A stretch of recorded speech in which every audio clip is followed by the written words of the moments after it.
i7 ગુજરાતનો અવાજ। નમસ્કાર દર્શક મિત્રો, i7 ન્યૂઝ ગુજરાતીની સાથે હું છું આપની સાથે પાયલ બામભણિયા। તો જોઈએ આજના મહત્વના સમાચાર। કચ્છના ગાંધીધામમાં મહેશ્વરી ફાઉન્ડેશન દ્વારા પરમ પૂજ્ય શ્રી ધણી માતંગ દેવની 1273મી જન્મ જયંતિ નિમિત્તે એક ઉત્તમ અને પ્રેરણાદાયક વિચાર સાથે કાર્યનું આયોજન કરવામાં આવ્યું। મારું ગાંધીધામ સ્વચ્છ ગાંધીધામ સફાઈ અભિયાન દ્વારા સમાજમાં સ્વચ્છ અને સુંદર ગાંધીધામનું સ્વપ્ન સાકાર કરવા માટે યુવાનોએ નવી દિશા અને પ્રેરણા મળી છે। આ સુંદર આયોજનને સફળ બનાવવા મહેશ્વરી ફાઉન્ડેશનના પ્રમુખ કાનજીભાઈ ભૈયા તથા દિનેશભાઈ ધુવાસ, શૈલેષભાઈ અપચુંગ, નરેશભાઈ કાગી, પ્રકાશભાઈ દનીચા, અરવિંદભાઈ રોલા, અશ્વિનભાઈ ડોરુ, રમેશભાઈ મહેશ્વરી, હરેશભાઈ મહેશ્વરી, ઘનશ્યામભાઈ માતંગ અને કિશોરભાઈ મતિયા દ્વારા દિવસ-રાત મહેનત અને કાર્યનિષ્ઠાથી આયોજન સમાજને અર્પણ કરવામાં આવ્યું।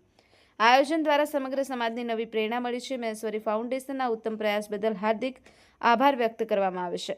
આપ સૌ મહેશ્વરી સમાજમાં આવા સુંદર સંદેશ અને નવા વિચારો આપતા રહો, જેથી સમાજનો વિકાસ થાય અને સમાજ નવી ઊંચાઈઓ સર કરે। ભરત ઠાકોર, i7 ન્યૂઝ ગુજરાતી, કચ્છ।